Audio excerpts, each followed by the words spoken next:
On? I'm good now of Shabbos.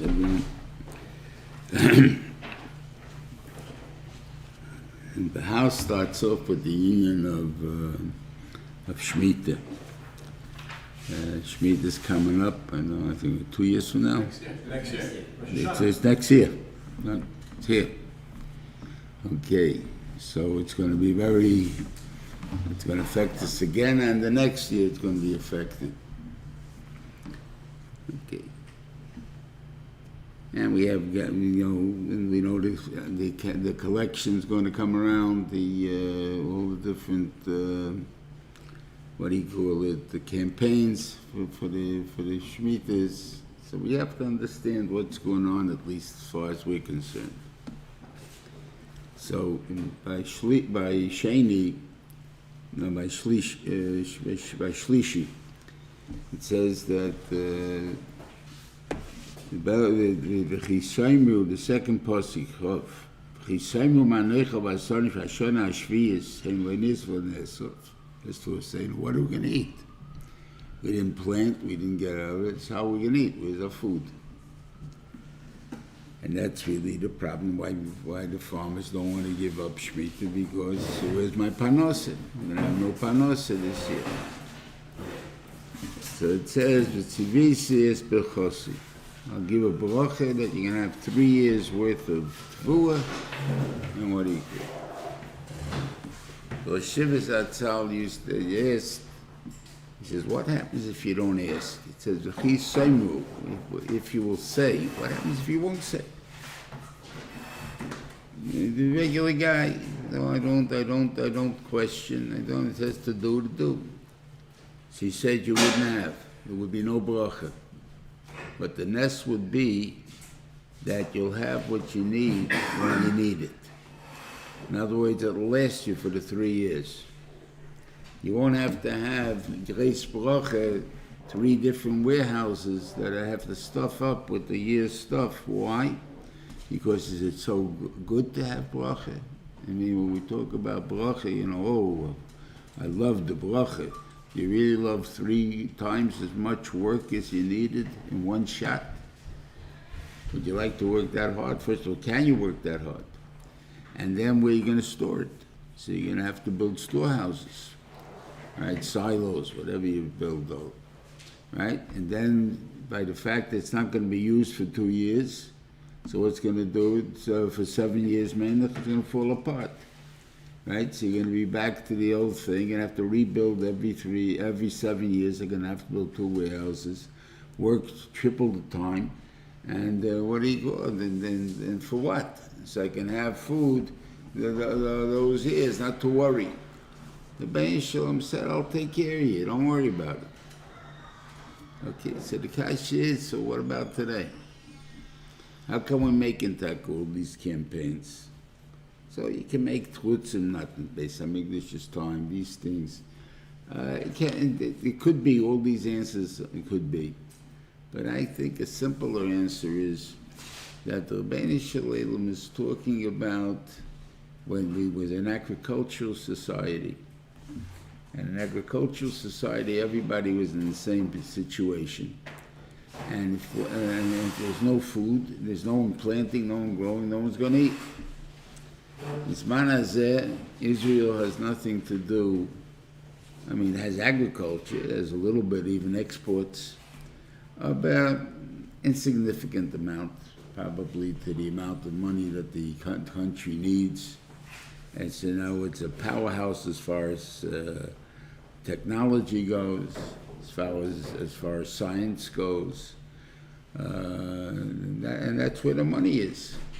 So Israel's making money from other means. The agriculture is there. You need it. If you don't get it from there, you import it. It's not a thing that we have big problems with. In that case, then the Reuven Shalom says, you don't need a nest, because Klal Yisrael is making a lot of money. And we got to give them an opportunity to participate in this mitzvah. Like, in other words, the other time everybody participates because they had a farm. But Mizmana say, who participates? The poor farmer. He's the only one that participates. But the rest of us, we don't have any shaykhs to the mitzvah at all. So here, we help to support him. That's our shaykhs to the mitzvah. And as far as the panosa, we have the panosa to be able to do that. Now, if you'll ask me about certain farmers that are successful and they don't need it, so they don't need it. I'm not talking about it. I'm sure they don't take if they don't need it. And the Ben should make that, certain farmers are going to make a panosa, a good panosa. A soigim, dealers, whatever they are, they're going to make a decent panosa regardless of the laws of Shemitah. With the guy sells bananas, you got a problem. But other things, there's no real problem on it. So, man, that's what I'm saying. So those guys don't need. So what you don't need, the Bensham doesn't make any special brachas for you. It's not important. You'll see other nisim involved. When you keep it, you'll see certain things don't rot, don't spoil. Just to show you that the Benisham is happy you're keeping Shemitah. That Shemitah is an important thing and he's happy for you now. And that's really what it is. The tzorah with having, as I say, a bank account, there's nothing wrong with a bank account, but I'll explain what a bank account's all about. And that's probably a little bit what we have, the union of why you need 3 years worth of crop. In Emerson, we all believe, right? So what we should all do is, and Chof Tes, we should all take out all the money we have, make a tremendous party, that the thing there, because next year's Zera is going to start again. So there's no reason for us to save from this year. Right? What's the point? Nagadi, you'll see sometimes a lotion that's not mizayne. It says that the panosa is Rosh Hashanah and so on. The Gemara's lotion is mizaynos of Shalodim. His food. His food means his hoitzoyos, how much he has to spend. And that's the gzeira of every year. How much money will you spend on a thing there? So therefore, if a person, let's say, earns a certain amount of money, he puts it away in the bank, that money he didn't earn doesn't go in the cheshbon. He didn't enjoy it, didn't have a hanoi from it, just in the bank. The only hanoi he has out of it is if he doesn't trust HaKadosh Baruch Hu, so he feels more supreme. Oh, I got money in the bank. I remember in 2008, I'm sure the ones here that remember that, was when the semi-depression, whatever you want to call it at that time, that big whop that we had. So Lehman Brothers went under, a lot of them financial companies went under, and all the people that were Gevirim, these were companies that it was impossible, how far are they going to last? There's no question about it. And that not only they go broke, but all the money that they had in the retirement accounts and all these things, all the big executives lost millions and millions of dollars. In other words, with what I thought I was rich, I was poor. The same thing like the banks in the time of the Depression. If you didn't get there in time to withdraw your money, the bank went broke, you're out of money. You lost it. It's gone. There's nothing more to talk about. That's the point. Now, so what are you bragging about that I got in the bank? I mean, I'm saying that, if I need to spend it, hopefully the Bensham is going to give me, and that's what the Bensham gave it to you for. Everybody in life has a certain time in his life that he's going to have bigger expenditures than normal, and where everybody has it. For instance, bar mitzvah, a chasana, a bris, and anything that you want to talk about that's a big simcha in the family is a big hotzoyah. And then, of course, if you have houses, these things and stuff like that, it's also big choice. Thank you. Now, I don't make enough in 1 year to be able to have a chasana above my normal income. I can't afford it. What am I supposed to do? So basically, you're supposed to do ishtadlus. So quit your job, you're a Rebbe, quit your job, become a stockbroker, and you'll make enough money to think that next year, after you made the money, you made the chassan, and now go back to being a Rebbe. The only trouble is my job is taken. Somebody else took over for me, and he's not giving it up. So what am I supposed to do now? Go make a new yeshiva. Okay, good. You have a lot of eights that people will give me when they're not me. Those are very nice things. But I'm not going to have. So the Benishim says you can put it away. I don't count that in the cheshbon of this year, but I will count it in the cheshbon of when you're going to spend it. And therefore you put away when you started, whatever it is, and you got that extra $30,000 for the chasana, and what do you call it? There was no nisim, nothing of any. You don't have to change your job, whatever it is there. So they created a method of how you keep the money for later. That's all. That's the whole thing that we're doing it, and doing it b'derech hateva, without having to do nisim, special nisim. Today I need this much money. It's all going to appear, all this money. Because that's the reason that there's work for too. I mean, it's an interesting thing. In other words, one of the reasons why do we work Taki? I'm not going to give you the year. There's other things in the Gemara Kedushin. The simple one is there has to be a difference between Teve and Nes. There's certain things I do with Teve and certain things in Nes. So we know that certain things produce a certain amount, and everything that's called Teve. When I need more than that and it can't do that, and all of a sudden it does it, that's called a nes. So there's a different type of nes. And secondly, not everyone has the keiches hanefesh to sit and learn.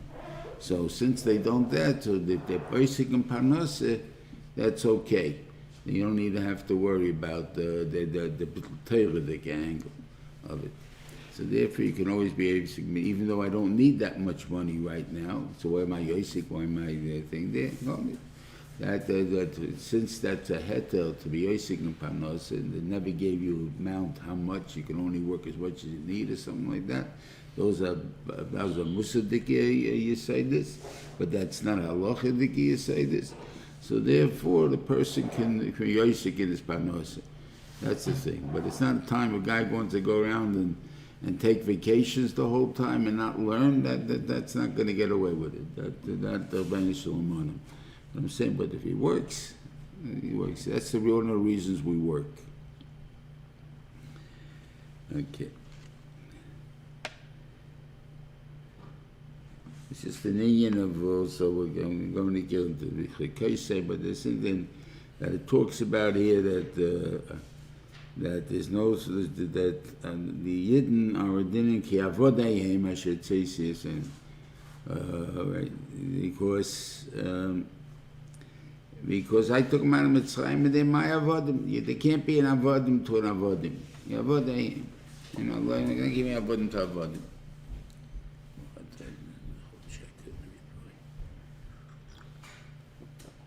What's called an avod? One is simply kipshute, selling yourself. Okay, that's an avod. But Bisman Hazeh, we don't have no avodim. Yes, you do. You have what's called an ironclad contract against yourself. In other words, I sign up.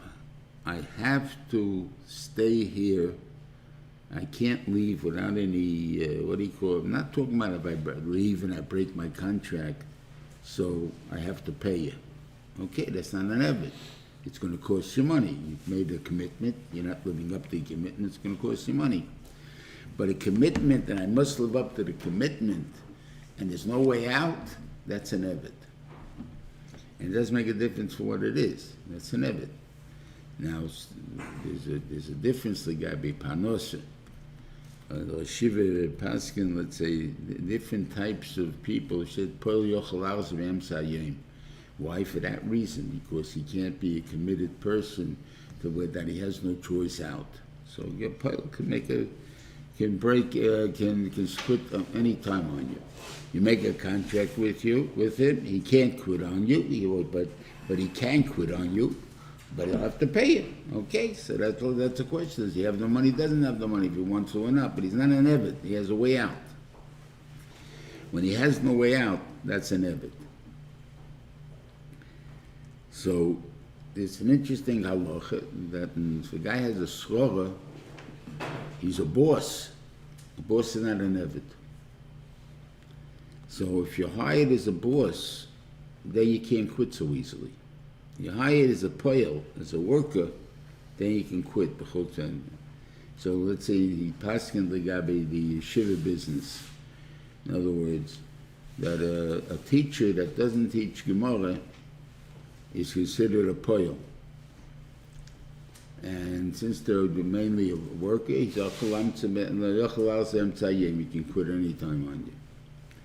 Now, Avad, if he quits on you, it puts you in a very bad position because you thought you had your staff complete and whatever it is, and all of a sudden he puts at the last minute, he's like, he can quit anytime he wants.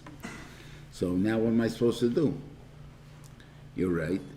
There's definitely a commitment on his part is that Moitzis V'secha Tishma, that if you committed yourself, you should live up to it. But he doesn't want to. Okay, he's still nothing there.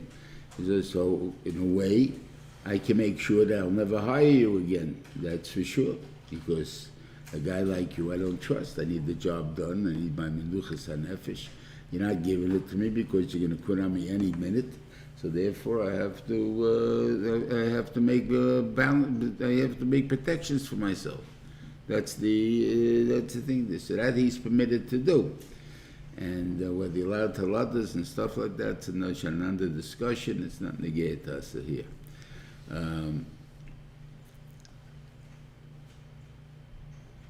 But a guy in the Gemara, he's considered a srora.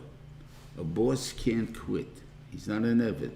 And therefore, because his whole hanhage is that he's the manager, what he called, he's the boss. And I think the word boss does not mean the owner. I think the boss means the one that controls. And you become a boss. And so anyone in Gemara has his prestige of being a Rebbe, that's Talmidim and whatever he is there, so he can't quit.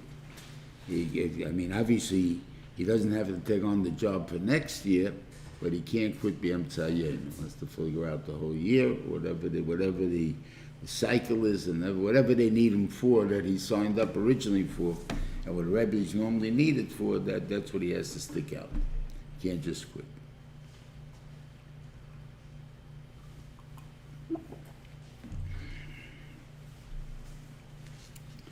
Yeah, and yes, we're going to start Behar-Bechukosai. It says, in Behar-Bechukosai Teilechu, this mitzvah say Tishmer v'asisim. That's the pasuk.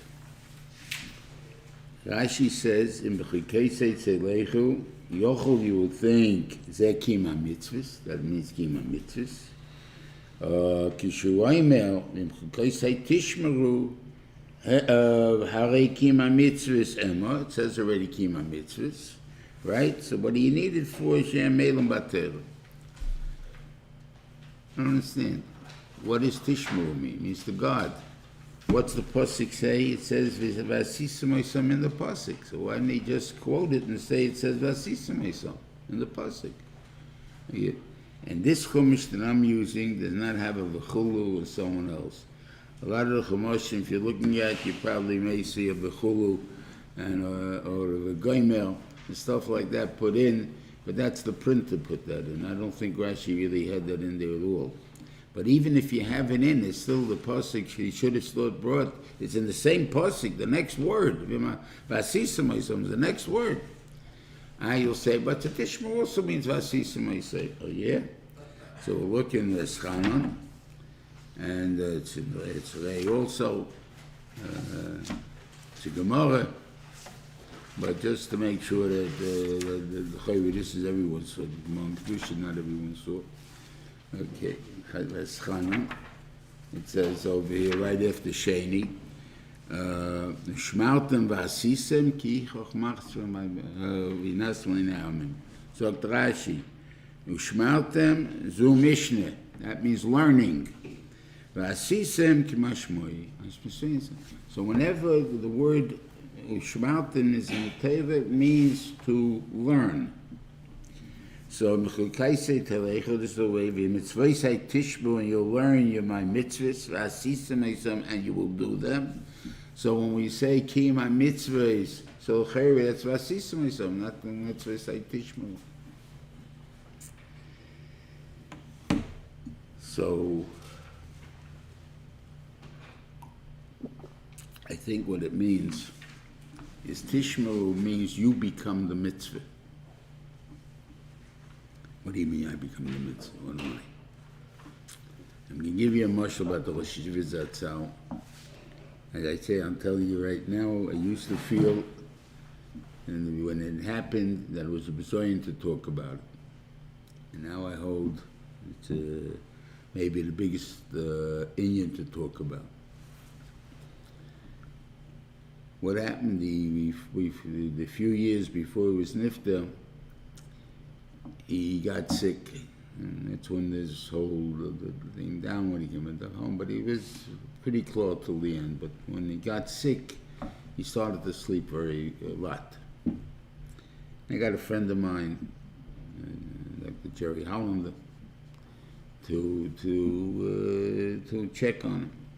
There was the regular doctor seemed not to be doing anything. He was a young doctor at that time.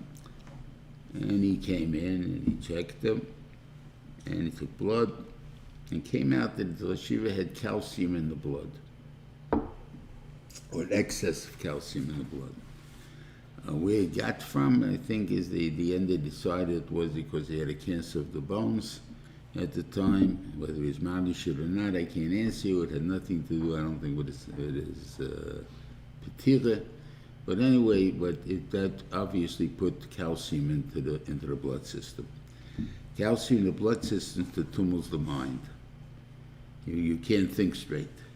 It makes you fall asleep, but you're simply your woozy state. Okay.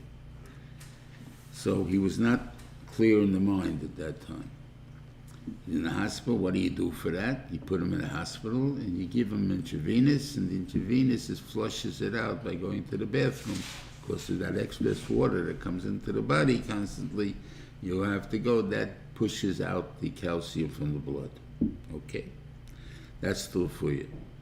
This was somewhere before Pesach. I don't know how many weeks before Pesach. It was after Purim, so I don't remember how many weeks before Pesach. But he said he's not staying in the hospital for Pesach. That he was very adamant about. And we took him out of the hospital, and he still has to have that intravenous. So that time, Atzola couldn't do it yet. Now I think Atzolas can do intravenous. But that time they couldn't do it yet. So we had to have an intravenous nurse. And that was a Korean, and happened to be. Okay, Korean nurse, the Korean nurse. And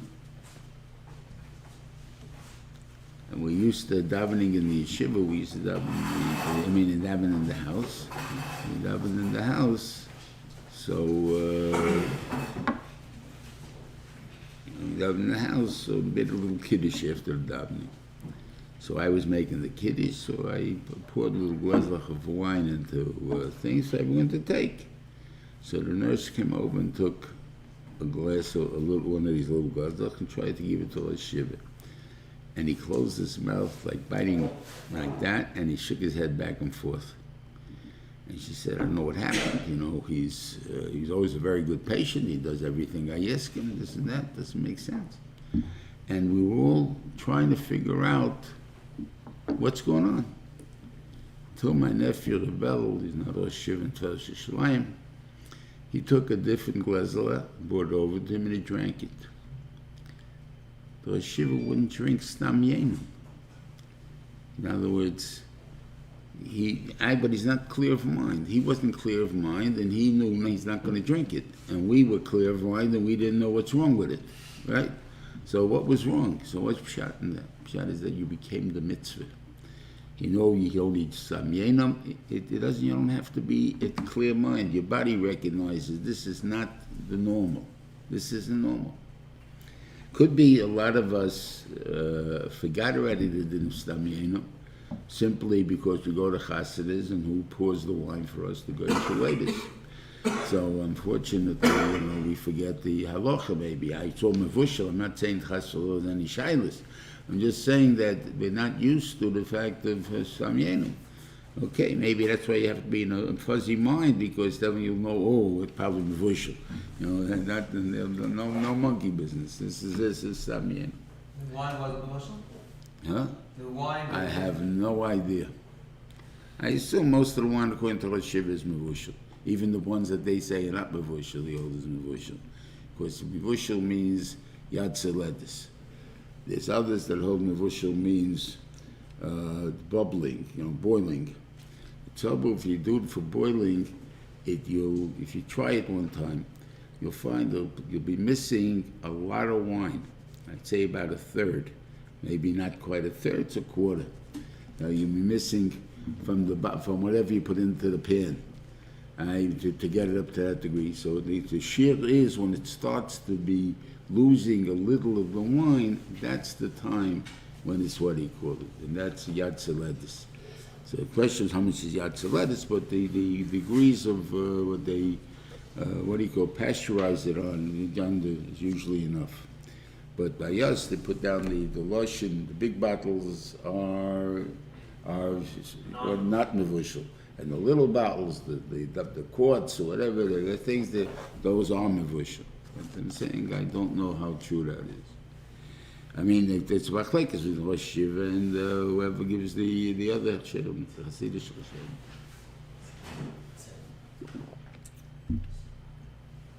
So that's what I think Behar-Bechukosai means.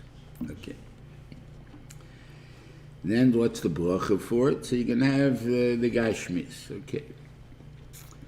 So what's going to be the bracha? V'hisig lohechem dayish is botzir, v'botzir yasher gezorah.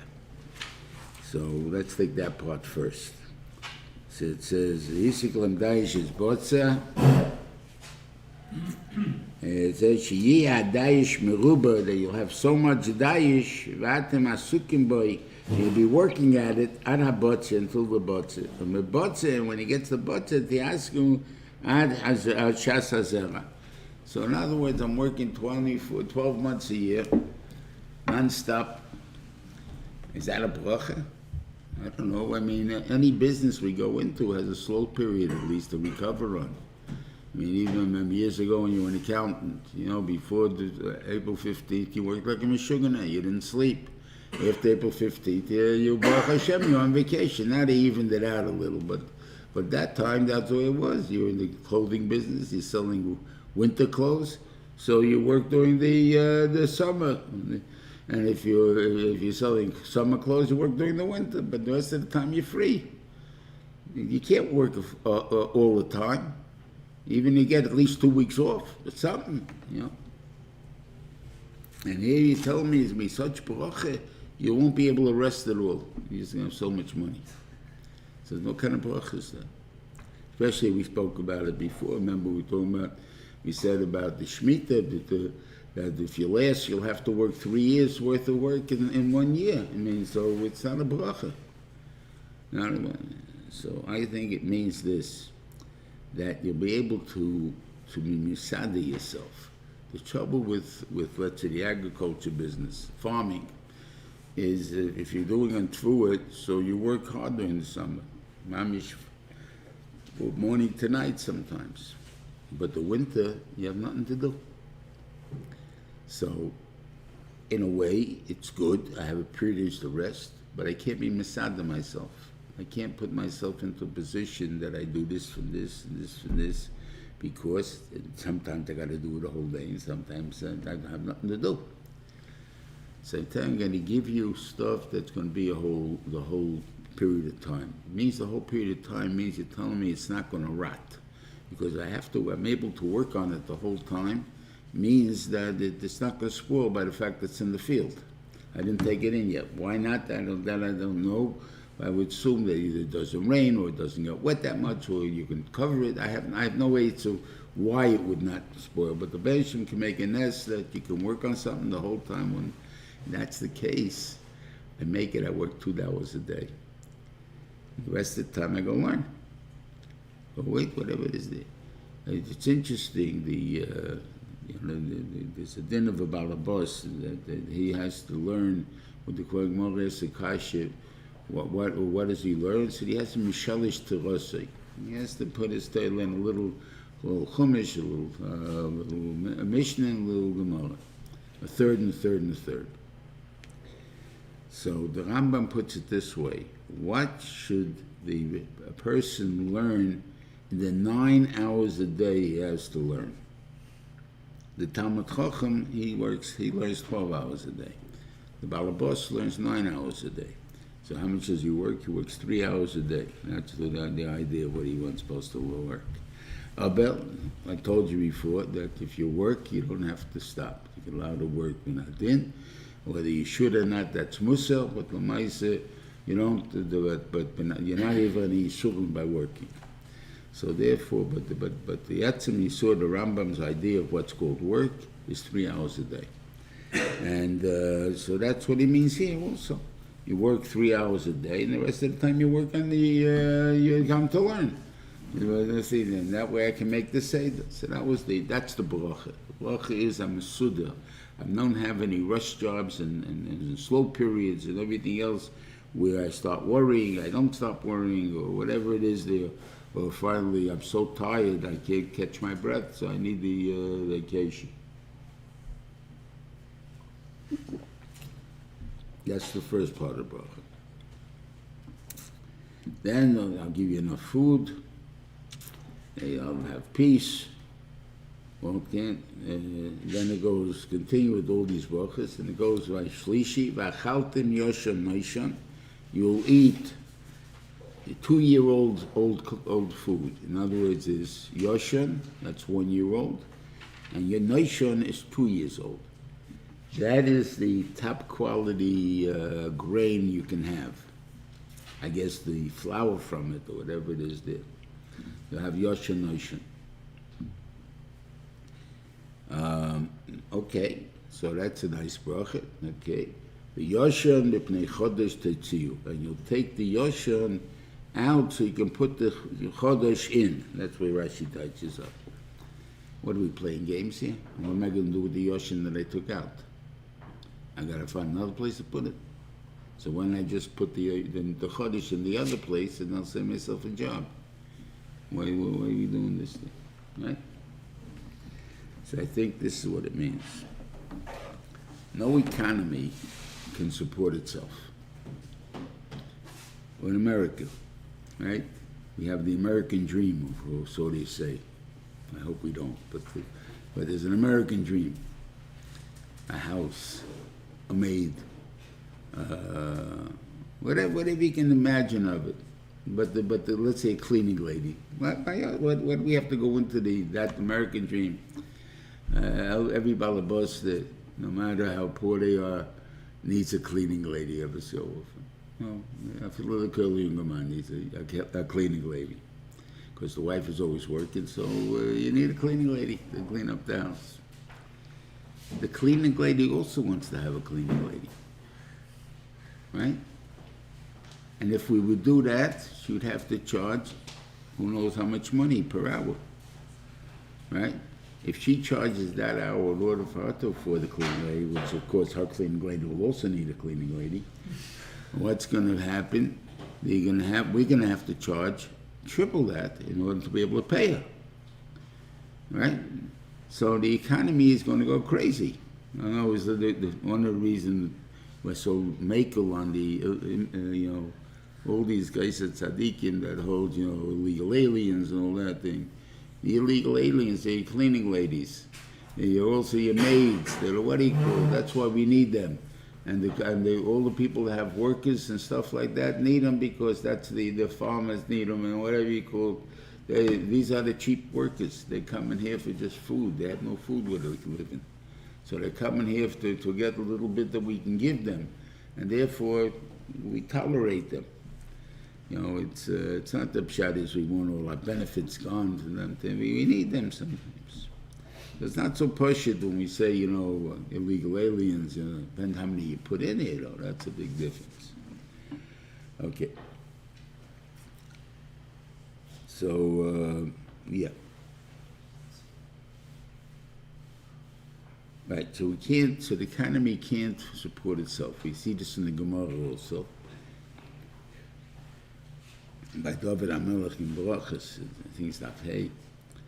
The Chachamim come to, or rather his advisors, come to David HaMelech, and he said, Am chanich tzrichem parnasa.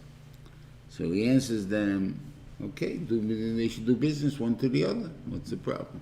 And then the thing there. So they answer him that it can't support itself. The ein abor menala michulye. It's a hole. You can't fill it up with the earth that you've took out. So it can't fill itself up, and everybody can't have everything. So what do? So it comes out they do gedud. Now we're going to invade. We're going to go invade all the different places, and then we'll have, that's our economy. We do it in Bisman Hazeh, we'll import. We'll import all our needs, okay? Or but how we can get the money to pay for it? We'll export what they need. So if we have more exports than imports, then when everybody can live. And Rome would go out and rob the world, and everybody who was a citizen just sat home and then got his chelik, and then there was enough money to live on, and to whatever they wanted to have with it, okay? So the only way you're going to make for everyone in the country to be supported is only if they have an income from outside the country. The country itself cannot support itself. No country in the world. So he says, that's what I think happens to the Yoshan. You're going to take out the Yoshan and export it. And that's going to bring you all the money. What's Yoshan? Yoshan is the better quality than the Chodesh. So therefore the whole world's going to be interested in Yoshan. So you're going to send them out the Yoshan stuff. You don't need it because you're eating, still need the Noishan. You're eating the third year already from the food. So there'll be enough left over for you to become 3 years old. But the rest of the stuff we'll send out, and that will give us that economy boost. Yeah.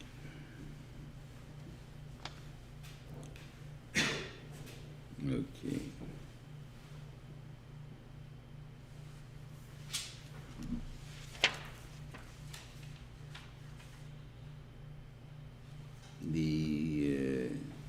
Here, the Teichach doesn't divide itself into different inyonim. It's just I'll talk about the other Teichach a little, because the other Teichach is clear about certain things. Again, on the Indian of one of the things it says, "V'chaltem b'sabanechem v'nesabaneseichem techelu." Just in this one, what is the klola? You're going to eat the flesh of your children. Does that mean we kill our children? I don't think so. I think it only means the kids die of hunger, and then we eat them up. In other words, we become cannibals, but we're not murderers. And another thing that we should understand ourselves, and why this is Sai here and Sai.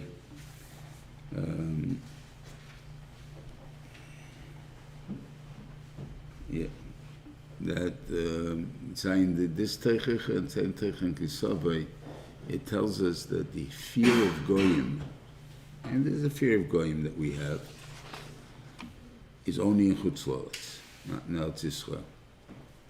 And for that reason, I think that the Israelis cannot understand what happened by the Nazis. They're talking about this, not talking about now. Now I don't think anybody really can understand it because we're not threatened with it. But they couldn't understand it because, hey, there's 1,000 goyim coming at you, big deal. You know, we haven't got fear. The fear of goyim is here. The pasuk is here.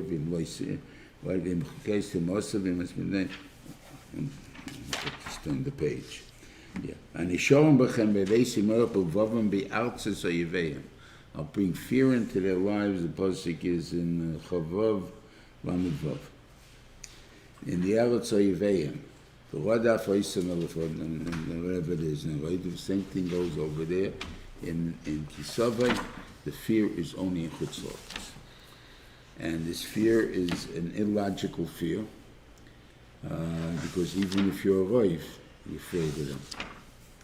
Now, we can all say we have good reasons to, whatever it is, they're not afraid of hurting me, and I'm afraid of hurting them.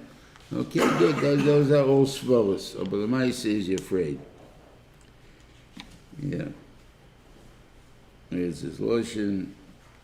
Ve'fitzcha Hashem lekech b'chol ha'amim, right? V'agoyim aheinu is hagia, v'lo yisiyem v'noyach, v'nosna Hashem b'chol shav v'ragos, v'chol yonayim, v'dav v'nefesh, v'yiftuim v'negal. Anyway, and I think it's more explicit somewhere else. But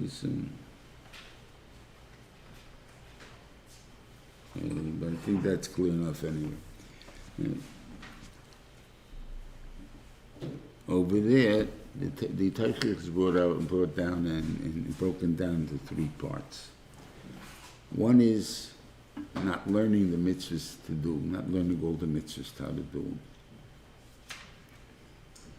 That's what we call normal life. Go there in a minute. So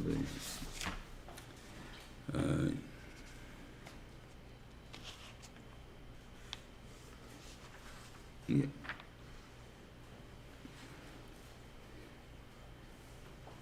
Yeah. Lishmor, Lasa, we said Lishmor means to learn. Lasa is to do is called mitzvah. So you're going to have you're going to have different diseases that are going to hit you. You're going to lose wars. You're going to have hunger. Now, it's normal sorrows that exist in the world. That's what we're going to have. But it's like this mashma that if we do the mitzvahs, we shouldn't have all these normal sorrows. We should be completely healthy, and the land is good, and not hungry. All of this comes only because we have these different levels. So that's the first level. Then there's a second level.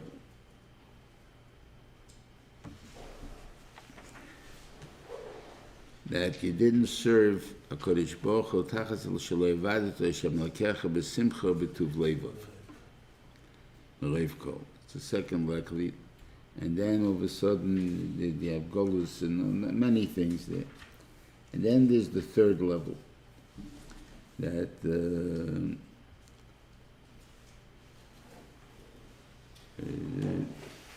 yeah. The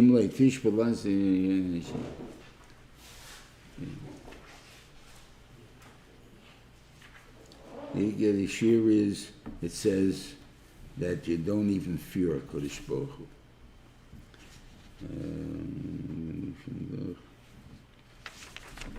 On that page, Lasa is called, like Tishma Lasa is called the Vatera Azois Haksumas of Liyiros Hashem. Not even afraid of Kodesh Baruch Hu. Then you get what the Hitler, Machshma, the other souls they come. That's the things that are not written in the book. They couldn't even write them. You can't even describe them, what they can possibly do. What kind of souls we can get. That comes from, what do you call it, if we don't have Yos Hashem. So these are the three madregas that you have. And one is the one about learning. We said Tishmu means to learn, so we have to mean, and it uses the Lashon over there, mitzvah isov. So mashma, we have to learn in a way to learn all his mitzvahs, even though we're not learning all his mitzvahs. What I mean to say is this.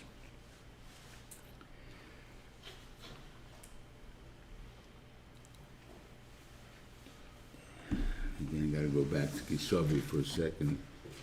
When we get to Kisavi, you're going to get it again anyway. So, but what's the Parshas? Kisavi, right after Shlishi. As Hashem Hemata Yem Lish L'Chol Kim, you chose God to be your God. What are you committing yourself for? What does it mean? L'Leches B'Drachav, to go in His ways.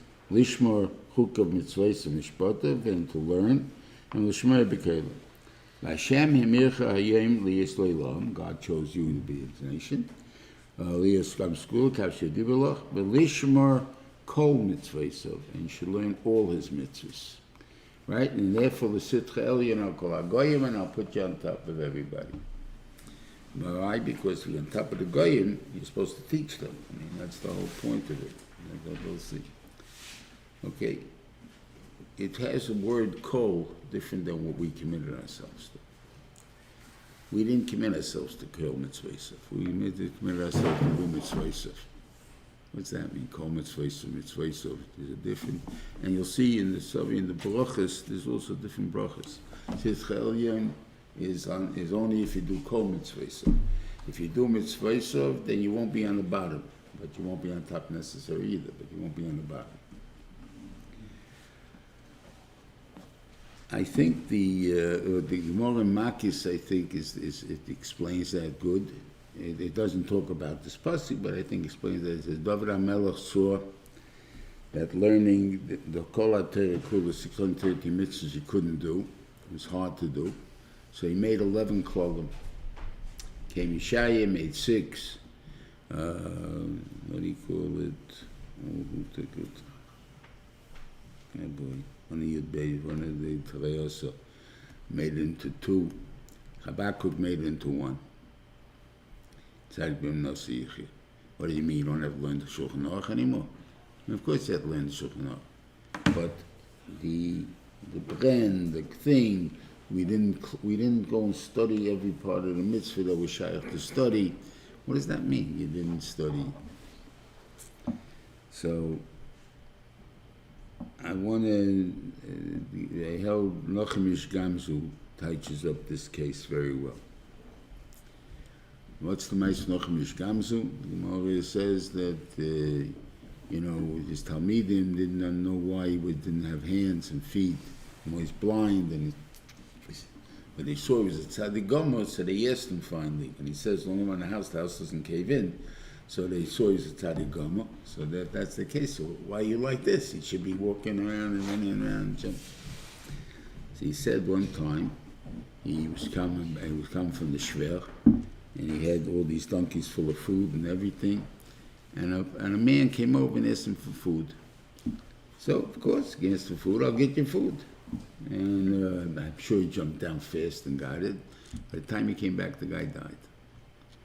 And he said, I'm not having your understanding for what I saw him running, I didn't run fast, whatever. I'm sure he ran as fast as he could. He's talking about a Tana, and he's talking about he sees a guy asking for some food, he's talking about jump down. But there's 2 types of hunger. There's hunger, I feel I'm hungry. When we're eating in a half hour, okay. But the half hour was fine. Then it's the guy that's hungry that's going to die in 2 minutes. It's a different kind of hunger. But I'm a guy, Baruch Hashem, I always had food and stuff like this. I don't even have an idea that there's such a hunger in the world. So I didn't study hunger. If I would have studied hunger, I would have known to have food by my hand all the time. If the guy needs something, I'm going to have it right there. Okay.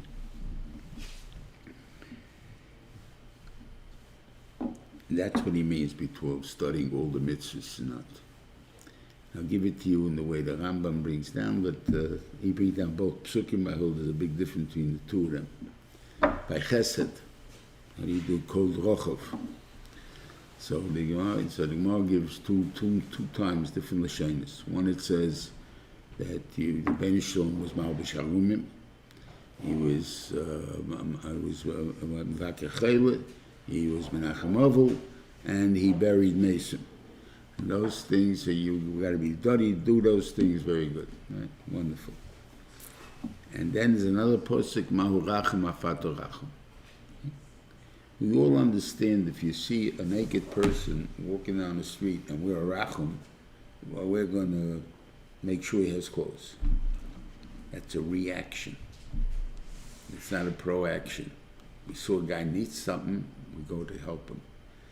Did we go out to make sure that everybody has clothes in the first place? That we didn't do, because we're not proactive about it. But if I would do the 4 mitzvahs like that, and know that Malbish Harumim will make things like that. In a way, make gemachs, these things it is, and the Saskin, I think, did a very good job on Avelim, even though I think there's still things to do, but anyway, we did a very good job in it. And I'm sure it wasn't one guy that did it. They had a committee. And I'm sure how did anybody come to Agosh? What does a novel need? So the guy came, when I was sitting Shiva, I had to find the hardest part when I was sitting on a box and I couldn't get up from the floor.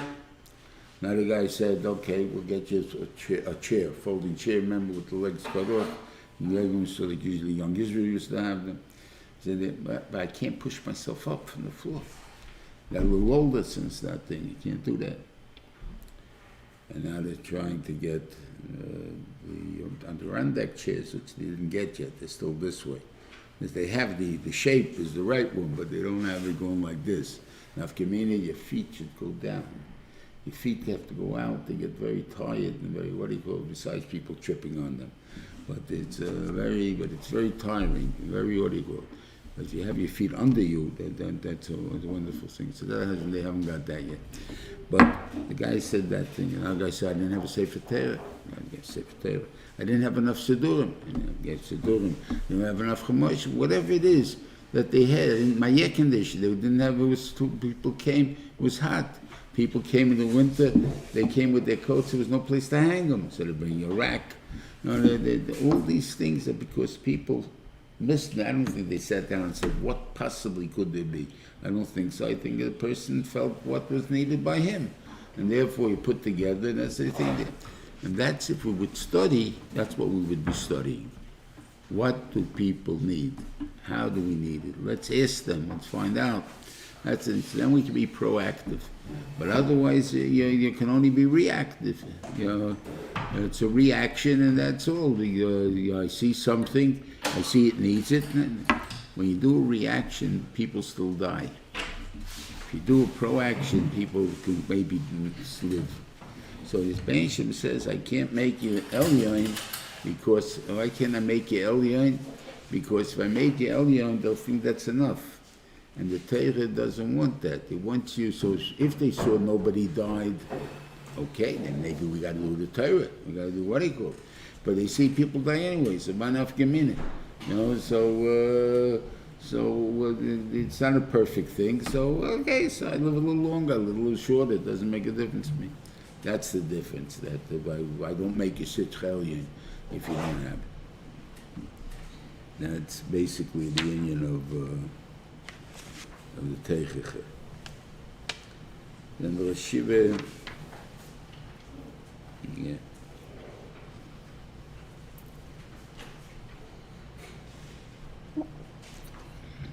Once gave a member so the curdle dinner, and they gave this speech. The mamish the mafter Behar-Bechukosai. The Chol Meiser Boker v'Kol Sheyavet Tachas Hashavet Hasiri Kosh Hashem. Right? Okay. Lo Yivakya ben Tev L'Ra. You can't make sure which one's going to walk out. But Lo Yimerenu, you can't exchange them. And if you do exchange them, you have to bring. So if you ask the kasha, it's a kal v'chemer. If I can't even make which one should go out first, so of course I can't exchange it. Right? So what's the chiddush? What do you have to tell me the other one for? So you want to kind of, it's a big chiddush, but it's a big obligation. There's no retirement. You can't decide who's going to be the guy. That you can't figure that out, and you can't decide it. And sometimes parents have that cheshbon. I don't know how it was by Rabbi Elazar's family, that it took him till he was 22 or 26 to finally go to learn. He had to run away from home. Did they ever send anybody to learn? But by the Galochim, I think, by the Catholics, I think the fourth son becomes the Galach. Every family that has four sons, the fourth son becomes the Galach. Like by Yidden, the first one was the doctor, the second one was the lawyer, the third one was the accountant, so the fourth one was the Galach. Okay.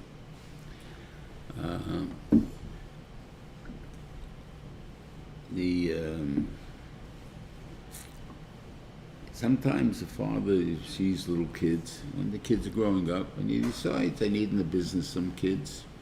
Some kids are what masking they should learn. So I see this kid, the studious kid, what he called, or Chapfest, or whatever it is there. I'll say, he'll go to yeshiva. And it turns out the one who we thought was going to be the businessman becomes the Talmud Chacham. The one who thinks to be the Talmud Chacham didn't make it. And things like that. We find that all the time. Rabbi Yechim Mizaki, I think that's the biggest. I mean, that we find that who would be the leader of the Dor should be probably Yonis Ben Uziel. I mean, he's the biggest. And it turned out to be the Cotton, Yechim Mizaki. So, obviously, we can't decide who's going to be the man. Rabbi Yishlam is going to make it. They can give him the Siyata D'Shmaya, whoever it is. So I can't pick that. I also can't exchange. I got into the job. It's my job. I can't exchange it. I can't say I'm putter now. I'm too old now. I need someone else. What I could do is get someone to help me. No, I can't do the whole job anymore. I get tired. I need someone to inside, but I can't retire. That retirement is not in our league, in our words. And this goes in anything for the Oskei Tzedakah, the Oskei in Chesed, and all that. Those, first of all, their expertise is necessary, and whatever it is there, the person know what to do. A lot of people, don't know what to do and how to do things. I don't know how they do it. And the same thing goes in Torah. You know, how you went through, what you went through. So, and I think in Pirkei Avos, that's the pshat of 90 is L'suach. So it's got to show us what L'suach means. I said maybe it goes from the word of sicha, of talking. That when you get to be 90, you got to talk. You know, we're like this, you never talked about the Alter Haim, you never talked about the concentration camp, you never talked about how it was when you were young, or anything like that. When you get to be old and you're not, you start all of a sudden, maybe it's a reason why people, they get a little bit dementia. Not that something, if you ever notice, it's what do you call it, it's short time memory that you lose. Long time memory you still remember. Why is that? In other words, because you want to be able to bring out what you went through. And sometimes you live through it again. If you talk, all of a sudden you think where you came from. And the people who was listening to you can actually hear the fear and or the simcha or whatever it is that they're trying to bring out. And you learn something from that. Like this, you just tell them it's words. Like read a book. It's words. It don't mean anything. So you have to hear. You have to know the door before, the door after. It's not something. Baruch Hashem, they created things for you. Sorry, how was it and what in their time? How did they do it? What did they make to come to do it? And that's the things that have to come. Of course, by having that, I think we would get an understanding what our job is. Because and see how maybe to do it, be a little bit different than us, and we've seen this in the economy too. The guys who were born in the Depression time were very we call it frugal, miserly, cheap, and whatever lesson you want to use on them, right? The guys born in the baby boom era threw money around like nothing. Then all of a sudden, the guy before, I remember. Years ago, there used to be a joke, a guy from Europe, there's the suit, you see the suit? 10 years, and it's still strong, still good, right? Another guy, anything there? This suit, I changed it, just bought it yesterday, probably next week I'll throw it out. It's very, what do you call it? You can reach a time like that. So, after 2008, all of a sudden you got again, people were frugal, if you want to call it. Or if I got a bargain, I go for a bargain. Like I said, what are you going for a bargain for? What do you need a bargain for? You got plenty of money. What do you need a bargain for? I got a bargain. What's the bargain for? Because Taka, you saw that you don't have. So then you can. So a lot of people have to understand there are times it changes. You can't just waste money. You can't just throw it around. I'm not telling you have to be cheap. Live what you need to learn to live. But don't spend it because I got it. Because I got it, that's why I can spend it. That's not a reason to spend it. But if I'm able to spend it, that's fine. I don't think I can do anything. Anyway, have a good Shabbos, everybody, and a